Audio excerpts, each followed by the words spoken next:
Hi. பொதுவா எல்லாரும் ஒரு படத்த பார்த்து ரிவ்யூ பண்றாங்க அப்படின்னா, ஒரு 2 நாள், 3 நாளுக்குள்ள ரிவ்யூ பண்ணுவாங்க. அதுவும் ஒரு படத்த பார்த்து ரிவ்யூ பண்ணுவாங்க. ஏன் அந்த 1 நாள், 2 நாள் ரிவ்யூ பண்ணி, அந்த படத்துடைய வெற்றிக்கோ, தோல்விக்கோ நம்ம உதவுனா மட்டும் தான் அது ரிவ்யூவா? அப்படி இல்ல. ஒரு படத்த நம்ம பார்க்குறோம்.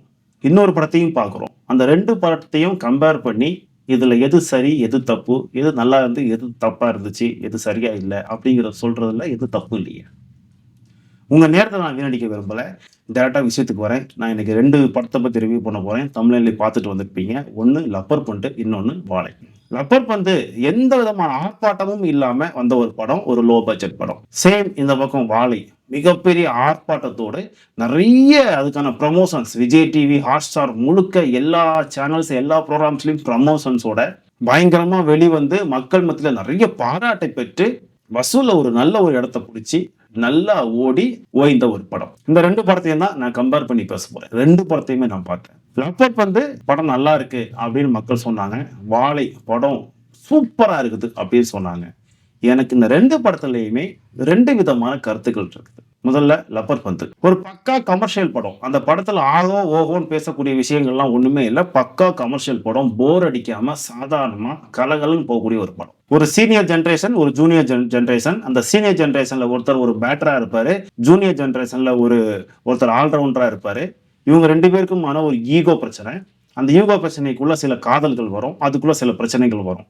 இதுதான் அந்த படம். அத எந்த அளவுக்கு சுவாரஸ்யமா சொல்ல முடியுமோ சுவாரஸ்யமா சொல்லியிருக்காங்க. படம் முழுக்க எந்த இடத்துலயுமே தொய்வு இல்லாம போயிருக்கு. குறிப்பா தினேஷ் வந்து கெத்து அப்படிங்கிற கேரக்டர் வச்சிருக்காரு. அந்த கேரக்டர்ல 2 விதம் ரியாக்ஷன்ஸ் அவர் காட்டுவாரு. ஒண்ணு களத்துல இறங்கிட்டா எந்த பால் போட்டாலும் 6 அடிக்கக்கூடிய ஒரு பக்காவான ஒரு பேட்ஸ்மேன். இன்னொரு பக்கம் வீட்டுல பொண்டாட்டிக்கு பயந்து ஒடுங்கக்கூடிய ஒரு கணவன். சரியா வேலைக்கு போக மாட்டாரு. காதலிச்சு கல்யாணம் பண்ணியிருக்காங்க. ஜாதி விட்டு ஜாதி கல்யாணம் பண்ணியிருக்காங்க. அந்த இடத்துல சரியா வேலைக்கு போகலன்னு சொல்லிட்டு எப்பவுமே அவங்க மனைவி வந்து கோவமாவே இருப்பாங்க. ஒரு கட்டத்துல சண்டை வந்து 2 பேரும் பிரியக்கூடிய சூழ்நிலை ஏற்படும்.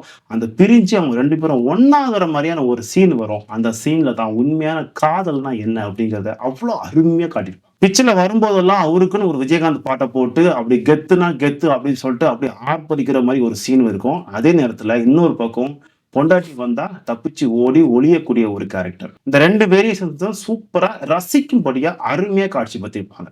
இன்னொரு பக்கம் ஜூனியர் பேட்டரா, ஜூனியர் கிரிக்கெட்டரா வந்து ஹரிஷ் கல்யாண் சூப்பரா நடிச்சிருப்பாருங்க. அவரும் தினேஷும் பார்த்துக்கக்கூடிய முதல் மேட்ச்ல ஒரு சின்ன ஒரு டயலாக்கால 2 பேருக்குள்ள ஒரு பிரச்சனை வரும். அந்த பிரச்சனையில இருந்து 2 பேரும் ஈகோ கிளாஷ் அவ்வளோ இருக்கும். அவ்வளோ ஈகோ கிளாஷ் இருக்கும். 2 பேரும் அடிச்சுப்பாங்க.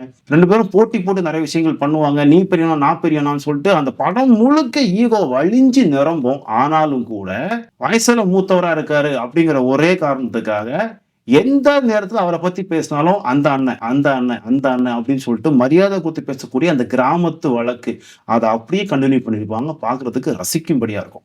அந்த அண்ணன் ஒரு கட்டத்துல எங்க போய் முடியும் அப்படின்னா, ஹரிஷ் கல்யாண் லவ் பண்றது தினேஷோட பொண்ணு.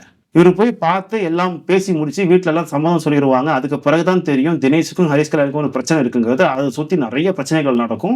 அந்த பிரச்சனை எல்லாம் தாண்டி போகும்போது ஹரிஷ் கல்யாணோட அம்மா வந்து ஹரிஷ் கல்யாண் கிட்ட சொல்லுவாப்புல, நீ போய் அவர்கிட்ட கொஞ்சம் பேசு, கொஞ்சம் சால்வ் பண்ணு அப்படின்னு சொல்லும்போது, அந்த அண்ணன் கிட்ட நான் போய் பேசுறதுக்கு கஷ்டமா இருக்கு அப்படி இப்படின்னு சொல்லிட்டு டைலாக் பேசுவாரு.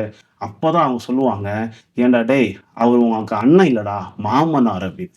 தன்னோட மாமனாரையே அந்த அண்ணன், அந்த அண்ணன், அந்த அண்ணன் சொல்ற அளவுக்கு ஹரிஷ் கல்யாணுக்கும் அவருக்குமான அந்த அந்த உறவு அப்படிங்கிறது வந்து ஒரு மோதல்லயே இருந்துகிட்டு இருக்கிறோம். யாரோ ஒருத்தர் கூட நம்ம தேவையில்லாம மோதுறோம். அதை சரி பண்ணணும் அப்படிங்கிற அந்த மோட்டிவ் வந்து ஹரிஷ் கல்யாணுக்கு கடைசி வரைக்கும் இருந்துகிட்டே இருக்கும். இந்த மோதலை 2 பேரும் முன் வந்து அவங்களும் முயற்சி பண்ணி அதை சரி செய்யாம இயல்பாகவே அந்த கிரிக்கெட்டுக்கு உள்ளேயே அந்த 2 பேரும் எப்படி சரி செஞ்சுக்கிறாங்க அப்படிங்கிறத ரொம்ப அழகா காட்டியிருக்க படம் தான் லப்பர் பந்து. ரொம்ப ரொம்ப ரொம்ப ரசிக்கக்கூடிய படம். அந்த இடத்துல தொய்வு அப்படின்னு சொல்லிட்டு படத்துல எதுவுமே இல்லாம சூப்பரா எடுத்துட்டு போயிருப்பாங்க. இந்த பக்கம் வாழை. வாழையில படம் சூப்பரா இருக்குது.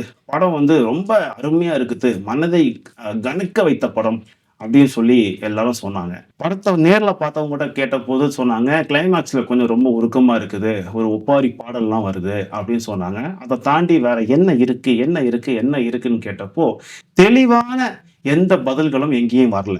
ஒரு கட்டத்துல அந்த படத்தை நானே பார்த்தேன். நானே பார்க்கும்போது அதுல இருக்கிற விஷயம் ஆல்ரெடி மாரி செல்வராஜ் எல்லா இடத்துலயும் பேசின விஷயங்கள் தான். திருநெல்வேலி கிராமங்கள்ல வந்து அந்த வாழைத்தார் சுமக்கிறது அப்படிங்கிறது ஒரு மிகப்பெரிய வேலையா இருக்கும். பள்ளிக்கு போற பசங்கள்லாம் வந்து சுமப்பாங்க. அந்த தார சுமந்து போகும்போது கழுத்தே உடைஞ்சு விழுற மாரி வலி இருக்கும். அப்படிலாம் பேசியிருப்பாரு. இதெல்லாம் வந்து படத்துல அழகா காட்சிப்படுத்தியிருக்காரு. அதோட வலியெல்லாம் நமக்கு உணர முடியுது. ஒரு இடத்துல அந்த பையன் ஸ்கூலுக்கு போற பையன் அன்னைக்கு ஸ்கூல் லீவு. ஆனா அந்த பையனுக்கு வந்து டான்ஸ் கிளாஸ் இருக்கும். டீச்சர் வந்து வர சொல்லியிருப்பாங்க. அந்த டீச்சர அவனுக்கு ரொம்ப பிடிக்கும். அந்த டீச்சருக்கும் அவன ரொம்ப பிடிக்கும். அதுல ஒரு ஒரு ரொமான்ஸ் ஒரு லவ் ட்ராக் மாரியான ஒரு முயற்சியும் அங்க நடந்திருக்கும். அதெல்லாம் ரசிக்கும்படியா தான் இருந்துச்சு. பட் இந்த பையன் வந்து அன்னைக்கு டான்ஸ் கிளாஸ்க்கு போணும். ஆனா அவங்க அம்மா வந்து இல்ல, இல்ல இன்னைக்கு லீவ் தானே நீ வாலண்டார் சுமக்க போ. நமக்கு நெறைய கடன் இருக்கு அப்படின்னு சொல்லி அனுப்பும்போது, அந்த பையனுடைய அக்காவா இருக்கிற திவ்யா துரைசாமி நான் பார்த்துக்கிறேன்டா நீ ஸ்கூலுக்கு போ அப்படின்னு சொல்லி அனுப்புவாங்க. இதுல பிரச்சனை என்னன்னா, அந்த பையனுக்கான மதிய சாப்பாடு அவங்க அக்கா கிட்ட மாட்டிக்கும். காலையிலேயே சாப்பிடாம கஞ்சிய ஊத்தி ஒரு ஒரு வாளியில வச்சு அனுப்பிச்சு விட்டாங்க அந்த அம்மாவுக்கு தெரியாது. இந்த பையன் காலையிலயும் மதியானமும் சாப்பிட முடியாது இன்னைக்கு அப்படின்னு சொல்லிட்டு அந்த பையனால அன்னைக்கு சாப்பிட முடியாது. காலையில சாப்பிடாம நேரா ஸ்கூலுக்கு போற பையன் மதியானம் வரைக்கும் சாப்பிடவே முடியாதாங்க. அங்க சாப்பாடும் இல்ல. அன்னைக்கு சத்துணவும் கிடையாது. ஸ்கூல் அன்னைக்கு லீவு. ஸோ அங்கேருந்து மதியத்துக்கு மேல அந்த டான்ஸ் கிளாஸ் முடிஞ்சு வீட்டுக்கு வர பையன், சாயந்தர நேரத்துல நேரா போய் வீட்ல மறைவா இருந்து, ஒளிஞ்சு இருந்து, அங்க இருக்கிற கஞ்சிய எடுத்து சாப்பிட போவான். அந்த நேரத்துல அவங்க அம்மா வருவாங்க. அந்த அம்மா வந்து அந்த பையன பார்க்கும்போது பயந்து ஓடுவான். பசியில ரொம்ப தூரம் ஓடுவான். ஒரு கட்டத்துக்கு மேல பசி தாங்க முடியாம, ஒரு வாழை மரத்த சாய்ச்சு ஒரு பழம், ஒரே ஒரு வாழைப்பழம் அங்க பழுத்து இருக்கும். அத புடுங்கி திங்க போவான். அப்போ அந்த வாழைத்தோட்ட முதலாளி வந்து அந்த பையன அடிப்பாரு. இந்த காட்சி கொஞ்சம் மிகைப்படுத்தப்பட்ட காட்சியா எனக்கு இதுல தோணுது. ஏன் சொல்றேன் அப்படின்னா, அந்த பையனோட எமோஷன்ஸ் எல்லாம் ஓகே தாங்க. ஆனா அந்த பையனுக்கும் அந்த டீச்சருக்கும் இங்க ஒரு அழகான ஒரு உறவு இருக்கிற மாரி காமிக்கப்படுது. அந்த பையனுக்காக அந்த டீச்சர் வந்து பரிந்து பேசுறாங்க. அந்த பையனுக்காக அந்த டீச்சர் நெறைய விஷயங்கள் செய்றாங்க. அப்படி இருக்கும்போது, அந்த பையன் காலைல இருந்து சாப்பிடல அப்படிங்கிறத அந்த டீச்சர் கிட்ட சொல்லியிருந்தா, "ரொம்ப பசிக்குது டீச்சர்" அப்படின்னு அந்த பையன் ஒரு வார்த்தை சொல்லியிருந்தால், அவனுக்கான பசியை சாதாரணமாவே அந்த டீச்சர் போக்கியிருப்பாங்க. அது செய்யாம இந்த மாரி ஒரு சீன் வைக்கிறதுக்காகவே அந்த மாரி ஒரு விஷயத்த அவாய்ட் பண்ண மாரி எனக்கு தோணுச்சு. 2வதா ரொம்ப தாக்கத்த ஏற்படுத்திய ஒரு சீன் அப்படின்னு சொல்றது வந்து கடைசியா அந்த விபத்து, லாரி விபத்து. அந்த லாரி மேல எல்லாரும் உட்கார்ந்து வருவாங்க. அந்த லாரி விபத்துக்குள்ளாகும். லாரிக்கு கீழ அடியில மாட்டி வயல்வெளியிலேயே நெறைய பேர் செத்து போயிருவாங்க. இதுல எனக்கு ரொம்ப பிரச்சனையா இருந்தது என்ன அப்படின்னா, அந்த விபத்து நடக்குது இரவு நேரத்துல. என்னதான் இரவு நேரத்துல விபத்து நடந்தாலும் கூட, அந்த படத்துடைய ரொம்ப முக்கியமான ஒரு பகுதி. அந்த விபத்தை வச்சுதான் அந்த விபத்து தான் அந்த படத்தையே தாங்கி நிக்குது அப்படின்னு சொல்லிட்டு ஒட்டுமொத்த தமிழ்நாட்டு ரசிகர்களும் சொல்லக்கூடிய அளவுக்கு முக்கியமான பகுதியா இருக்கிற அந்த விபத்த நீங்க எப்படி காட்சிப்படுத்தியிருந்தீங்க? எதுவுமே தெளிவா தெரியாத இருட்டு. அது இரவுல தான் நடக்குது. இருந்தாலும் மக்களுக்கு அந்த விபத்து நடக்கும்போது ஏற்படக்கூடிய உணர்ச்சிய கடத்த வேண்டியது ஒரு இயக்குனரின் கடமையா இல்லையா? விபத்து நடக்குது, எல்லாரும் செத்து போயிறாங்க. அடடா! செத்துட்டாங்களே! அப்படிதான் தோணுதே தவிர, அச்சச்சோ! விபத்தா? விபத்து நடக்கிறதுக்கு 1 செகண்டுக்கு முன்னாடி விபத்து ஆகப்போகுதே! அப்படிங்கிற அந்த பதட்டம், அந்த படத்த பார்க்கிற யாருக்கும் ஒட்டுன மாரி எனக்கு தெரியல. ஒரு சோகமான சம்பவம் ஒரு சினிமால நடக்குது அப்புட்ன்னா, அந்த சோகமான சம்பவம் நடக்கிறதுக்கு முன்னாடி, 1 செகண்டுக்கு முன்னாடி அத பார்க்கிற ரசிகன், இது நடக்காம இருந்திறணும் அப்படின்னு எதிர்பார்க்கணும், யோசிக்கணும். அந்த ஒரு உணர்வை குடுக்கவில்லைன்னா, அந்த சம்பவத்தை காட்சிப்படுத்தின விதம் தவறுன்னு அர்த்தம். அந்த வகையில வாழை படத்துல கிளைமாக்ஸ் காட்சியில காட்டக்கூடிய அந்த விபத்தை காட்சிப்படுத்தின விதம் எனக்கு உடன்பாடு இல்லை, சரியானதாக இல்லை. அந்த வகையில வாழை படத்துல அந்த கிளைமாக்ஸ்ல நடந்த அந்த விபத்தை காட்சிப்படுத்தின விதம் ஏதோ ஒரு அந்த அந்த காட்சிப்படுத்தின விதத்துல ஒரு குறை இருக்கு அப்படின்னு சொல்லி எனக்கு தெரியுது. ஒட்டுமொத்த படத்திலேயுமே கொஞ்சம் எமோஷனலா நம்மள கனெக்ட் பண்ணக்கூடிய ஒரு விஷயம் அந்த ஒப்பாரி பாடல். அந்த ஒப்பாரி பாடல்லையும் கண்ணு மூடி கேட்டா ஒரு சோகம் நம்மளை தொற்றது உண்மை. அதை தாண்டி அதை காட்சிப்படுத்தின விதத்திலயோ அந்த ஆக்சிடென்ட் ஆகுற அந்த விதத்திலயோ பெரிய தாக்கம் எதுவும் இல்ல அப்படின்னு எனக்கு தோணுது.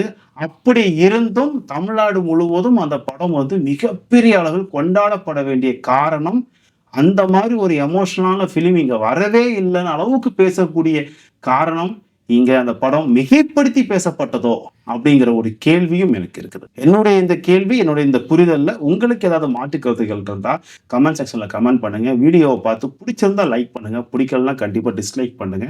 அப்பதான் நான் பண்ணிட்டு இருக்கிறது சரியா, தப்பாங்கிறது எனக்கு தெரியும். ஏதாவது தவறுகள் இருந்தா மாத்திக்கிறதுக்கு எனக்கு வசதியா இருக்கும். நாளை இன்னொரு வீடியோவில் சந்திப்போம்.